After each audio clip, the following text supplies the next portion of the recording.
Kila ifikapo tarehe 14 ya kila mwaka, Tanzania inaadhimisha kifo cha baba wa taifa, Mwalimu Julius Kambarage Nyerere. Ni ukweli uliowazi kuwa baba wa taifa alikuwa ni muumini wa dhehebu la Kikatoliki. Na katika makala haya tutaangazia namna ambavyo Wakatoliki wanaenzi nafasi ya baba wa taifa katika imani hiyo.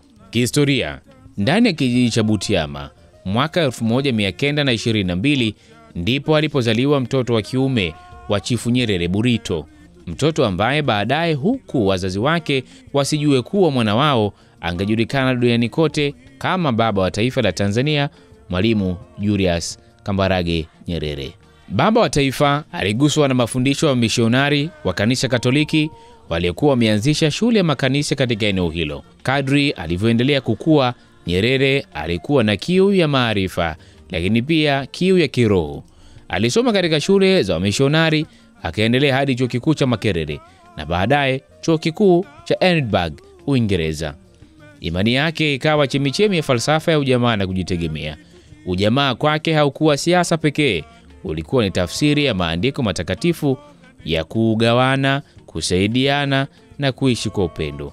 Mwaka 1961 Tanzania ikawa huru.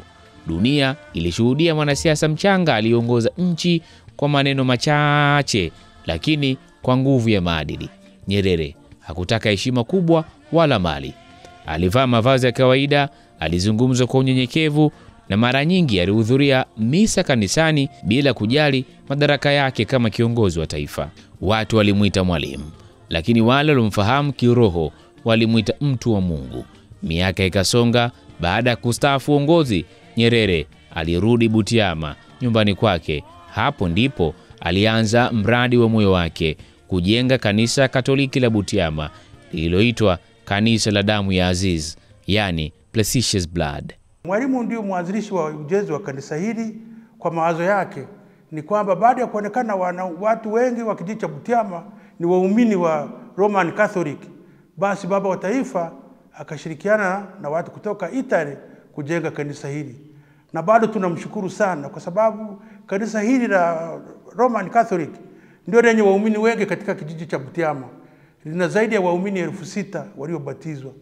Kwa hiyo mpaka sasa sisi tunaendelea na mikakati ya ujenzi wa kanisa hili. Hivi karibuni tumemaliza nyumba ya mapadri ya kulala, lakini hivi karibuni tena tunataka kujaribu kuanza ujenzi wa hosteli.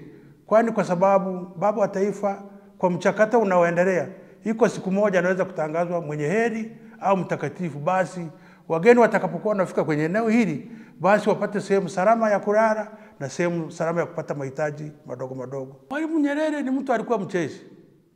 Kwa watu wasiomjua Mwalimu, walikuwa labda kwa watu wageni ambao walikuwa mjui Mwalimu vizuri, walikuwa nafikiri Mwalimu ni mtu wa ajabu kabisa. Lakini mimi ninachomjua Mwalimu, alikuwa mtu mcheshi na mtu aliyekuwa anamwamini kila mtu na mtu aliyekaribia kila mtu. Kwa hiyo ni tofauti sana na watu wanavyomfikiria Mwalimu. Wakati akiwa hapa Mwalimu, baada ya misa, labda mkimaliza misa takatifu, mnatoka nje, basi watu wote wanamsalimia Mwalimu na yeye anaongea na nyinyi na kubadilishana mawazo. Ndicho kitu nilichomuona Mwalimu. Lakini wakati kanisa limeisha na amekuja, hata yeye alifurahi kwamba sasa ni wakati mwafaka wa watu wa Butiama kusali karibu na kumshukuru Mungu kwa karibu. Kwanza kitu ninachokijua katika maisha yangu ya kusali hapa kanisani, sina uhakika kama kuna siku Mwalimu hakuwahi kusali. Siku zote Mwalimu alikuwa anasali. Misa zipo hapa parokiani, kuna misa. Mfano sasa hivi kila asubuhi kuna misa, lazima Mwalimu atakuja. Lakini hapo kabla kulikuwa na misa za jioni. Kila siku Mwalimu mpaka aje kanisani. Yaani kitu ambacho ninakitambua katika maisha ya baba wa taifa, alimtukuza Mungu kwa kiasi kikubwa kuliko ilivyokuwa inategemewa. Kila siku mpaka Mwalimu asali. Kwa Nyerere, hili halikuwa jengo tu, lilikuwa ni ishara ya shukrani kwa Mungu na sehemu ya maombi kwa ajili ya taifa alilolipenda. Ndani ya kanisa hilo, viti maalum viwili viliwekwa, kimoja kwa Mwalimu na kingine kwa mkewe Mama Maria Nyerere. Ni ishara ya ukumbusho na heshima kwake. Kiti chake kiliwekwa upande wa mbele karibu na madhabahu. Kilikuwa cha kawaida kwa macho, lakini chenye uzito wa kiroho na historia. Hayati Julius Kambarage Nyerere alikuwa muumini wa kanisa Katoliki kama walivyokuwa waumini wengine wa Kanisa Katoliki, ambapo walishiriki maadhimisho mbalimbali ya Ekaristi Takatifu hapa kanisani. Pia yeye mwenyewe alishiriki katika kufanikisha ujenzi wa kanisa hili la Bikira Maria wa damu azizi ya Yesu Kristo hapa Butiama. Hivi basi viti hivi mnavyoviona hapa ni viti ambavyo hayati baba wa taifa Mwalimu Julius Kambarage Nyerere alikuwa akiketi hapa pamoja na mke wake Mama Maria Nyerere kuweza kushiriki azimisho la misa takatifu. Kwa hiyo walishiriki taratibu zote na kanuni zote zinazompasa muumini wa Kanisa Katoliki wakati wa maazimisho ya misa takatifu, na taratibu mbalimbali, kukaa, kusimama pamoja na kuweza kushiriki Ekaristi Takatifu hapa mbele baada ya kama ulivyokuwa utaratibu mwingine. Hivi basi viti hivi vina historia kubwa na tunaamua kuviweka kama kumbukumbu ya Mwalimu Nyerere kwa sababu yeye ndiye alikuwa akiketi hapa pamoja na Mama Maria Nyerere. Hivi basi sisi kama Wakatoliki tunaona fahari na pia tunaendelea kumwombea katika hatua zake wa kuweza kumtangaza mtakatifu.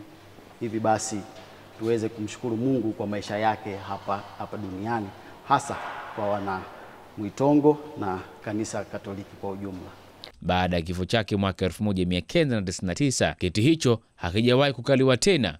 Wote wanaoingia kanisani hapo hushuhudia kiti hicho kikiwa kimya, kama ishara ya uwepo wa imani ya baba wa taifa ambayo haijapotea. Pale mbele kama unavyojua ni kweli kabisa baba wa taifa ni mwenzetu na ndugu yetu. Lakini ukichukua kisheria baba wa taifa alikuwa rais wa nchi hii. Kwa hiyo alitengewa sehemu yake karibu na waumini, si mbali. Ni karibu tu na waumini. Na mimi nilikuwa nakaa nyuma yake. Mbele yuko yeye na Mama Maria, nyuma yake kuna walinzi wawili na sisi tunakaa nyuma. Kwa hiyo tulikuwa tunaruhusiwa kukaa nyuma tu, dawati la 3 watu mnakaa, watu wa kawaida. Na si umbali wa kusema labda mita 10, mita ngapi. Ni karibu tu kama mita 5. Sasa huwezi kusema mtu aliyekaa mita 5 kwamba mko mbali na yeye, ni mtu watu wako karibu. Kwa hiyo nakiri kabisa kwamba Mwalimu alikuwa anachangamana na waumini wenzake pamoja na kwamba alikuwa na Kanisa Katoliki halijasahau maisha ya Mwalimu. Mwaka 2005 mchakato wa kumtambua kama mtakatifu ulianzishwa rasmi na Kanisa Katoliki. Ni hatua ya kwanza kuelekea kumtangaza kuwa mtakatifu. Wataalamu wa dini, mapadre na maaskofu wamekuwa wakichunguza maisha yake, maandiko yake na ushuhuda wa watu waliomfahamu. Wanasema Nyerere hakuwa tu mwanasiasa, bali alikuwa mhubiri wa matendo mema. Mwalimu baba wa taifa alikuwa kiongozi mkubwa, na sasa kuna mchakato ambao sisi kama kanisa tumeuanzisha na tayari mchakato umeanza. Mfano, sasa hivi ni mtumishi wa Mungu. Katika mchakato yetu ya Roman Catholic kuna ngazi 3. Anaanza mtumishi wa Mungu, pili anaenda mwenye heri, 3 mtakatifu. Kwa hiyo tayari mchakato baba wa taifa ameanza mchakato. Mtumishi wa Mungu tayari ameshapata. Sasa tunachoendelea kwamba kanisa baadaye mtangazi mwenye heri, tunaliombea, na ndio maana miaka 26 tutasali nyumbani kwake. Tumeamua kanisa kwamba misa takatifu itafanyika pale tulipomzika Mwalimu, tofauti na nyuma tulikuwa tunafanya kanisani, wanaenda tu kubariki kanisa. Sasa tutaenda kwake alikozikwa na tutafanya misa hapo. Lakini tukubaliane kwamba kama swali hilo niuliza nani anakaa, hiyo ilikuwa ni siti ya baba na mama. Bahati nzuri Mama Maria anapokuwa amekuja Butiama anakaa pale peke yake, hakuna mtu yoyote, na sina uhakika kama kuna mtu atajitokeza kwenda kukaa kwenye hiyo siti, iwe muumini wa kawaida, iwe kiongozi wa dini. Sina uhakika kwa sababu ni siti iliyo na heshima na itaendelea kuheshimika mpaka hapo muda utakapokuwa umeenda mbele huko, tujue nini cha kufanya, lakini bado ni siti inayoheshimika na hakuna mtu kukaa hapo. Sisi kama kanisa tuna utaratibu wetu mbalimbali, zile fadhila za kimungu na imani yako juu ya Kristo, basi na taratibu zote ambazo muumini wa Kanisa Katoliki ambazo amekuwa akizifuata na kuziishi, na imani kubwa kwa Kristo katika matendo yake na maisha yake kwa ujumla, ambayo katika hayo maisha ambayo yanamshuhudia Kristo kwa kuweza kuwa msaada kwa wengine, upendo kwa wengine na kujitoa kwa ajili ya wengine. Hivi basi haya yote yanasababisha mtu pia aweze kujichunguza basi na kuweza kupata neema za kimungu na kuweza baadaye kumtangaza kuwa mtakatifu. Na swala la kumtangaza mtakatifu sio swala jepesi, lina hatua mbalimbali. Na kama tunavyofahamu sasa hivi katika kanisa, hayati Mwalimu Julius Kambarage Nyerere sasa hivi yuko hatua ya mtumishi wa Mungu. Ina maana bado tunaendelea na maombezi, tunaombea na sala mbalimbali kwa ajili ya kuomba neema na baraka basi na miujiza mbalimbali iweze kutendeka kwetu sisi, ili basi hatua nyingine ziweze kuendelea huko mbele. Kila mwaka maelfu ya waumini hukusanyika Butiama kufanya sala na misha ya kumbukumbu, wakimwombea baba wa taifa aendelee kuwa mfano wa kiimani kwa vizazi vijavyo. Katika miaka yake ya mwisho, Mwalimu Nyerere aliandika na kusema mambo mengi ya hekima, lakini moja lilionyesha undani wa moyo wake. Alitamani kuzikwa karibu na kanisa la Damu ya Azizi Butiama, mahali ambapo aliomba, alisali na alitafakari maisha yake, lakini taratibu za serikali na familia hili halikutimia. Sehemu tuliokaa hii ndio ilikuwa chumba hiki kilikuwa kimeandaliwa kwa ajili ya kama mwalimu angekubali angezikwa katika chumba hiki. Hapo palikuwa pameandaliwa kaburi ya mwalimu katika chumba hiki. Na mara nyingi tunakitumia kwa ajili ya maombi tu ya maombi na masista na mapadi na viongozi wengine, maombi yale mafupi ya jioni. Lakini chumba hiki kwa taratibu ndicho kilikuwa kimeandaliwa kwa ajili ya kumzika baba wa taifa. Kanisa letu la Roma lina mchakato mingi. Siku moja hili kanisa hapa panaweza kuwa tukapata askofu. Bado askofu anazikwa ndani ya nyumba. Yawezekana akalitumia hilo kaburi kwa ajili ya askofu kama Butiama baada ya miaka 10, 20, 30, 50 ijayo, inawezekana tukawa na askofu hapa. Kwa hiyo anaweza kuzikwa hapa kwenye nyumba hii ambayo ilikuwa kaburi ya baba wa taifa. Na ni mchakato tu kwamba hatujui siku za mbele nini kitatokea kaburi. Tunaweza kufanya kazi bado. Hadithi ya Nyerere ni hadithi ya imani iliyoishi. Alijenga taifa, lakini kwanza alijenga nafsi yake kwa maadili ya Kikristo. Alikuwa kiongozi, lakini hakujiona kama mfalme. Alikuwa mnyenyekevu, lakini mwenye hekima iliyoangazia vizazi vingi. Kwanza nitoe hadithi moja mfupi kwamba wakati mimi nikiwa mwenyekiti wa kijiji, mwalimu aliwahi kukutana na Askofu Amindo wa Anglikana na akamwonyesha eneo la kujenga kanisa. Hiyo yenyewe ni mambo ya kiroho.